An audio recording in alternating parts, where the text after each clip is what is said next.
The biggest trial in the history of mankind happened over 2,000 years ago, and it involved a man who played a key role in sentencing Jesus to death, the high priest Caiaphas.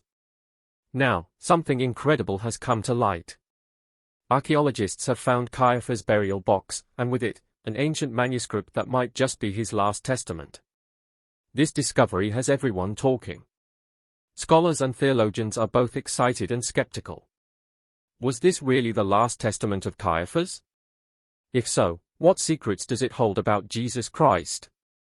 Join us as we dive into what Caiaphas revealed about Jesus in his last testament and see how it might change what we know.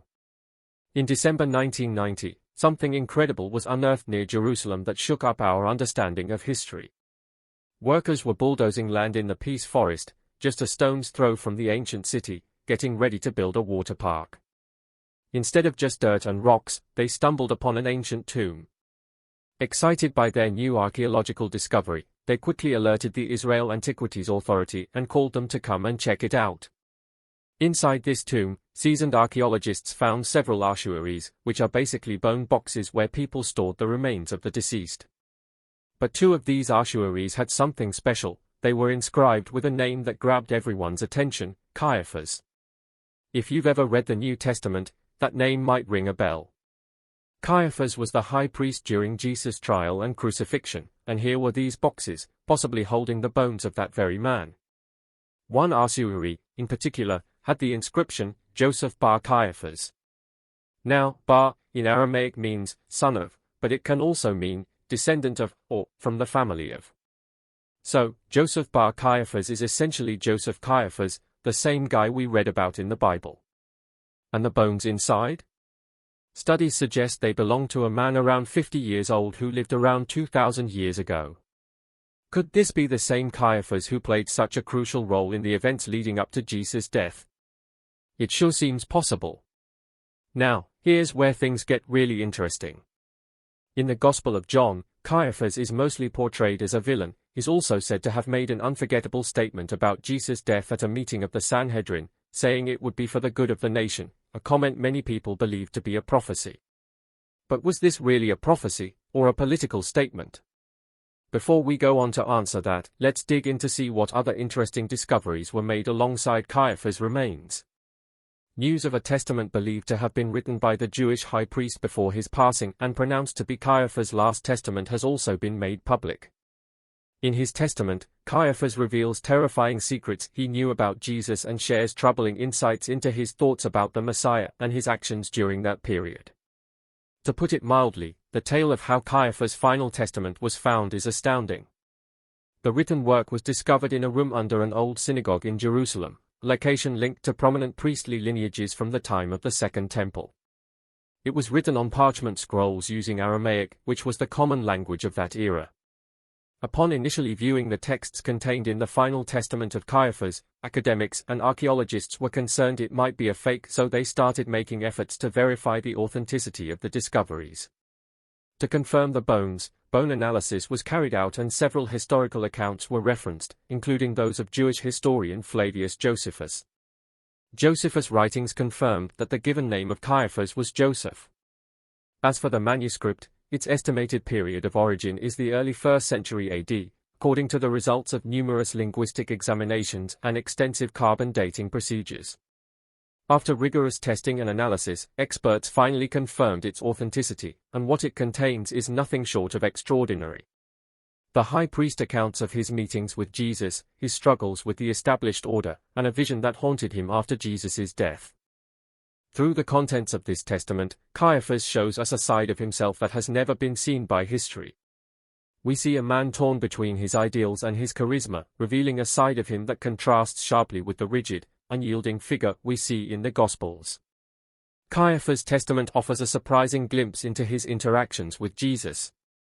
To add some context, Caiaphas and his father-in-law, Annas, were high priests during the life and ministry of Jesus, and they were key players in the political system at the time of the crucifixion. The Jewish leaders brought Jesus to them first, before handing him over to the Romans. How much Caiaphas actually knew or cared about Jesus is hard to say, as each of the Gospels portrays his involvement in different ways, but according to this testament, Caiaphas was deeply conflicted about the role he played in Jesus' fate. In his writings, Caiaphas describes Jesus as a charismatic and compelling figure. Jesus' teachings had an impact, even resonating with some members of the Sanhedrin. Caiaphas recounts several meetings with Jesus where they debated religious law and theology.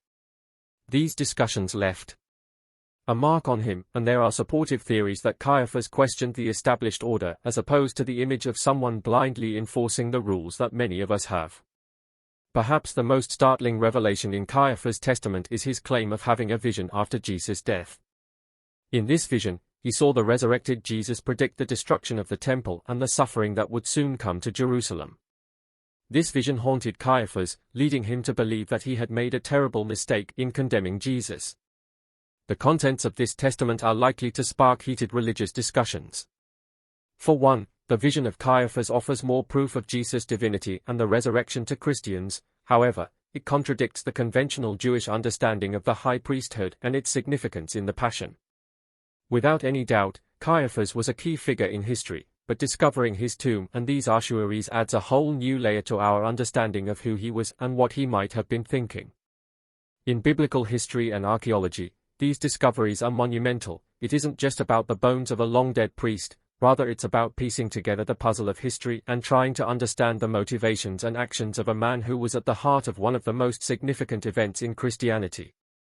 If Caiaphas is famous for recommending Jesus' death sentence and this testament says he was conflicted in his decision-making and made a colossal mistake, then there's a need for contextual clarity. So, let us now examine the records to understand if Caiaphas' comments were really a prophecy or a political power play. To do this, we must first revisit the historical account and theological significance of Caiaphas as it relates to the life of Jesus.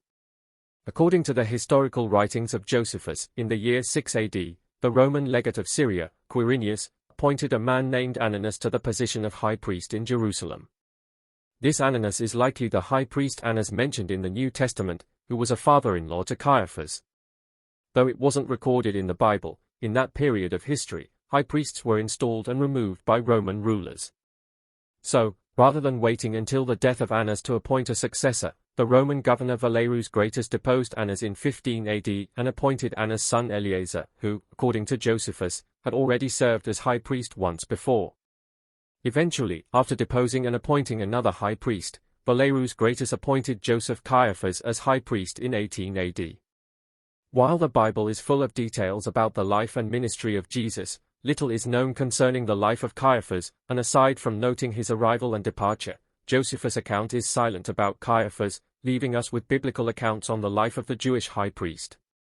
The Gospels record that Jesus hails from Nazareth, one of the poorest provinces at the time, and was born in Bethlehem during the reign of King Herod the Great, a client king under Roman rule. Herod's oppressive governance and the overall Roman occupation created a tense atmosphere in Judea, where many Jews longed for a Messiah who would liberate them and restore Israel's kingdom. By estimation of dates and history, it would appear that Caiaphas was significantly older than Jesus.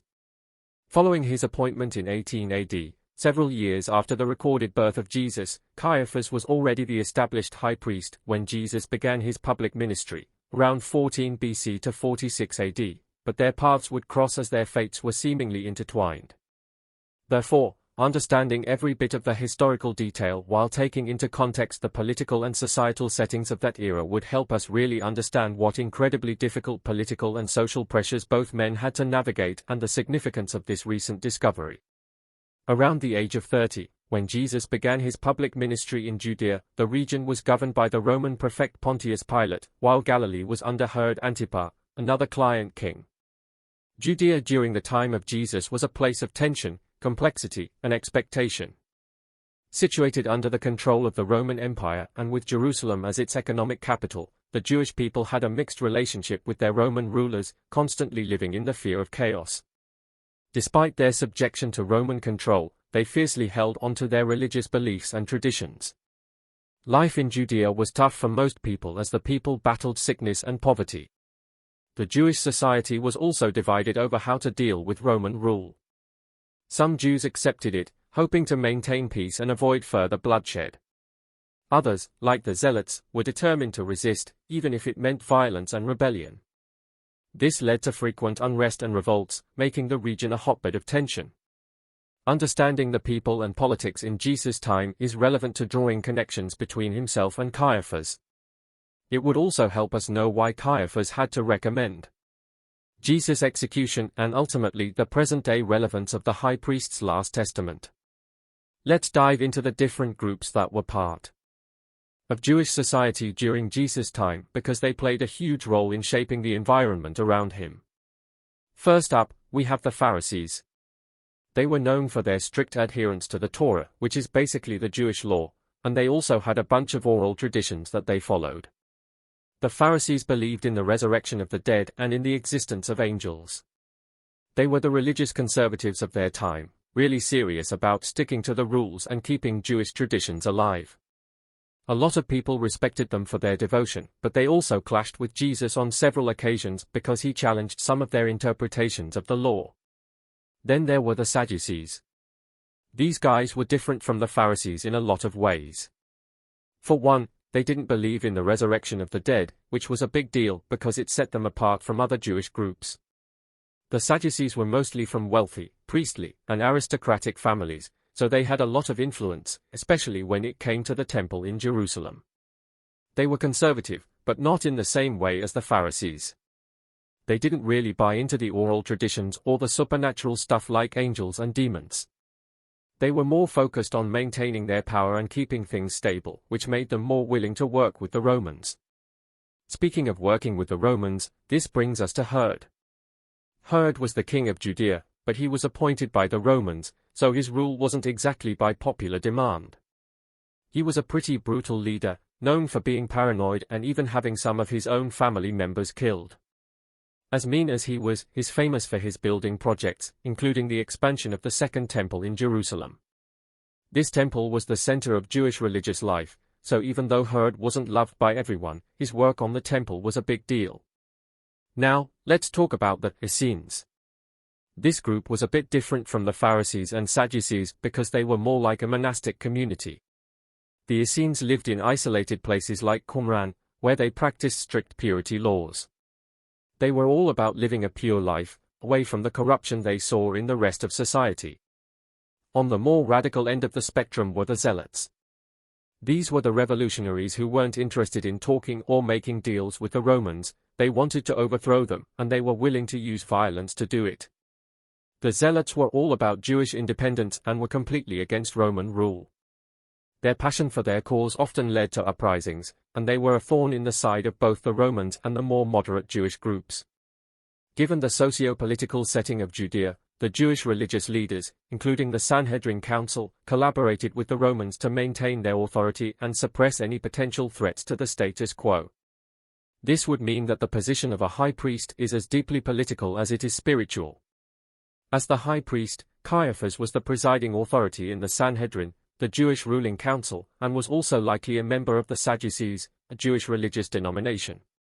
He had to maintain order in Jewish society and ensure that nothing the Jews did would anger their Roman rulers. Balancing these duties made Caiaphas a key figure in the events leading up to the crucifixion of Jesus, as he navigated the delicate and dangerous intersection of faith and politics in a volatile time. So, what does all this have to do with Jesus? Well, Jesus came onto the scene in a very complex and tense environment. The different Jewish groups all had their own ideas about what the Messiah would be like and what he would do. Jesus' actions and teachings often put him at odds with the Pharisees and Sadducees. The Pharisees saw him as a threat to their interpretation of the law, while the Sadducees were worried about the political implications of his growing popularity. The Zealots might have been disappointed that Jesus wasn't leading a violent revolt against the Romans, but some probably hoped he was the kind of Messiah who would eventually do just that. And for the Essenes, Jesus' emphasis on purity and the kingdom of God might have resonated with their own beliefs, even if he didn't share their isolationist lifestyle.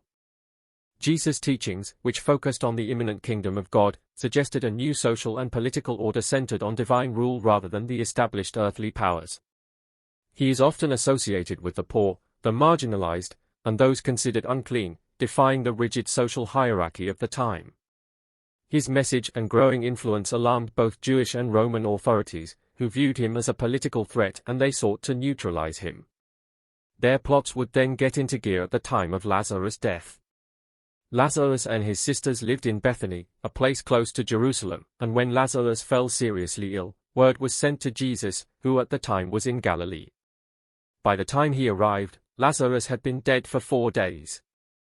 Now, Jesus had gained popularity performing miracles, but his teachings and miracles weren't without opposition, especially by the religious leaders who did not share his belief. However, Jesus' next act shook the socio-political foundations and the belief system of Judea at the time.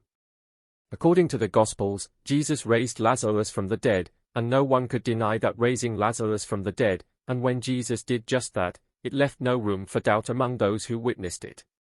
While many believed after seeing what Jesus did, others ran to the Pharisees to report what had happened. The miracle set off alarm bells among the Jewish leaders, especially Caiaphas and the Sanhedrin. Jesus' growing popularity, fueled by such undeniable miracles, threatened their authority and made them worry about possible Roman retaliation. Caiaphas and the other leaders knew they had to act. They feared that if they allowed Jesus to continue, his influence could lead to chaos, which might provoke the Romans to crack down on the Jewish people, potentially destroying their nation. This fear of losing their power and their place under Roman rule was a key factor in the decision to conspire against Jesus. It was then Caiaphas made his famous statement about Jesus' death. Therefore, Caiaphas' recommendation of Jesus' execution was about preserving the power and stability of the Jewish leaders and their fragile relationship with Rome. Although Caiaphas was the high priest during Jesus' ministry, Annas, his father-in-law, still held considerable influence. Even though the Romans had deposed Annas, he was still referred to as a high priest, showing just how much power he retained. When Jesus was arrested in the Garden of Gethsemane, he was first brought before Annas for questioning. Annas then sent him to Caiaphas, who was officially the high priest at the time. The Sanhedrin, the Jewish council, also got involved, and they held a sort of trial at Caiaphas' house. During this trial, Jesus faced a barrage of false testimony and conflicting accusations, but he remained mostly silent, not offering any defense against the charges. As the trial went on, Caiaphas struggled to find enough evidence to justify condemning Jesus to death. In a moment of desperation, Caiaphas directly asked Jesus if he was the Messiah, the Son of God. Jesus' response was enough for Caiaphas to indict him. Caiaphas tore his own clothes in a dramatic display and declared Jesus guilty of blasphemy. The council didn't have the power to execute, so they handed him over first to a mob and then to Roman governor, Pontius Pilate, who eventually gave in to the crowd's demands, leading to Jesus' crucifixion. The actions of Annas and Caiaphas were important in the events that led to Jesus' death, showcasing the complex interplay of religion and politics in that era. So, let's now examine how this historical connection impacts the modern-day discovery of Caiaphas' testament. The impact and legacy of Caiaphas' testament. As news of Caiaphas' testament spread, reactions poured in from all corners of the world. Scholars debated its authenticity, theologians grappled with its implications, and the public was captivated by the idea of a high priest tormented by his decisions. But the story doesn't end there. Having looked into the historical context in which Caiaphas lived, we must now fully understand the significance of Caiaphas' last testament. The significance of this testament goes beyond theology. Theology is the study and exploration of religious beliefs and the nature of God. It involves critical reflection on matters of faith, including the interpretation of scripture, doctrine, and moral principles. It provides a rare glimpse into the mindset of the Jewish leadership during a time of great turmoil and change. For Caiaphas, this vision in his testament was more than a nightmare. It was a sign that he had made a colossal mistake in condemning Jesus. Though his acts at the time were considered to be very mean, as crucifixion was the Roman method of execution reserved for the worst criminals, but for Christians, it became symbolic of Jesus' sacrifice for humanity's sins, his resurrection after 3 days, and his eventual ascension, a potent proof of his divine nature. These findings have the potential to disrupt both Jewish and Christian traditions, casting doubt on past narratives and making us re-evaluate the high priest's precarious position in one of the most significant historical moments. In his own opinion, Caiaphas was taking the appropriate measures to preserve law and order and shield his people from Roman reprisals. Despite being severe, his actions appear to be influenced by his position. He was a man torn between the passionate aspirations of his people and the oppressive demands of an invading force. However, as with many things of public relevance, that isn't how everyone sees it. Indeed, an upswing of comments has erupted among the academic and religious sectors in response to the publication of Caiaphas's testament, and we will examine some of them briefly. The reactions to Caiaphas's testament have been all over the place. To some, this testament makes Caiaphas a more relatable character, more human. Some theologians see the testament as proof of a higher plan. They think Caiaphas's visions were divine messages, showing that even those who opposed Jesus were part of a bigger plan. Other theologians are more cautious. To them, the testament borders more on Caiaphas's guilt and fear. The public reaction has been just as mixed, and this discovery has sparked a lot of talk about history, faith, and how people think. While some see the testament as a confirmation of their faith, others view it as a challenge. Some groups think the testament is just a fascinating historical find, while others see it as more of a spiritual or even a conspiracy thing. For many believers, the testament has strengthened their faith, giving them what they see as solid evidence of divine intervention in history. At the same time, the testament has also made skeptics more vocal. For them, this document is a reminder of how complicated and contradictory religious texts and historical records can be. Many experts are calling for more study to figure out what Caiaphas' testament really means for our understanding of early Christian and Jewish history. In academic circles, the testament has sparked heated debates. Historians and archaeologists are analyzing the document and also arguing about what it really means. Overall, the testament has become a symbol of the never-ending quest for truth. It reminds us that history is full of surprises and that what we know about the past is always changing. It also shows just how much a single discovery can shake up what we think we know. These findings have the potential to disrupt both Jewish and Christian traditions, casting doubt on past narratives and making us re-evaluate the high priest's significance in one of the most significant historical moments. On top of that, the timely discovery of this ossuary, with its intricate designs and inscriptions, serves as a reminder that the figures in the holy books were real people, living in complex times, making difficult decisions. This humanizes them, ultimately challenging us to reconsider our judgments of historical figures and appreciate the complexity of their situations and decisions they made. As we continue to uncover the past, we are reminded again by this discovery that history is not just a collection of dates and events, it's a story of human struggles, doubts, and, ultimately, the search for truth. With the story all laid out, let's talk about the archaeological detail of Caiaphas' discovery as it affects our modern society. Uncovering the tomb, detailed findings from Caiaphas' ossuary. Workers were just trying to expand a road when they suddenly hit an ancient burial cave. It wasn't just any cave, rather, it was full of ancient ossuaries, or bone boxes, from the 1st century. The workers, who were excited about their discovery and eager to understand the truth, facts, and overall significance of what they had just discovered, quickly sent a message to the authorities informing them of what had happened and requesting professional aid. When the experts from the Israel Antiquities Authority came to check it out, they found a discovery truly mind-blowing, a bunch of ossuaries, 12 to be exact. But one of them really stood out. It was more elaborate than the others, decorated with beautiful designs, and had an inscription that got everyone excited. The original inscription read, Yosef bar Caiaphas, which translates to, Joseph son of Caiaphas. This was huge because it directly linked the find to the high priest Caiaphas, who happened to be a significant figure from the New Testament from the era of Bible days. Let's talk a bit about these ossuaries. Back in the Second Temple period, which is when all this happened, Jewish burial customs were a bit different from what we're used to today. When someone died, they would be placed in a tomb until their body decomposed. After that, the bones would be collected and placed in a limestone box called an ossuary. This practice was pretty common among the Jewish elite, who believed in bodily resurrection. So, the Caiaphas ossuary isn't just any old box, rather, it's quite fancy with detailed floral and geometric designs, indicating it belonged to someone of high status. The ossuary itself is a limestone box, about 37 centimeters high, 75 centimeters long, and 25 centimeters wide, with inscriptions in Aramaic, which was the everyday language at that time. The designs on it match other high-status burials from the era. Interestingly, some of the other ossuaries found in the same cave also had names that might be related to Caiaphas's family. This makes the identification even stronger. Finding the Caiaphas ossuary is a big deal, not just for biblical archaeology but for history as a whole. It helps bridge the gap between ancient texts and modern archaeology, giving us a clearer picture of the historical context. Of course, there's always some debate.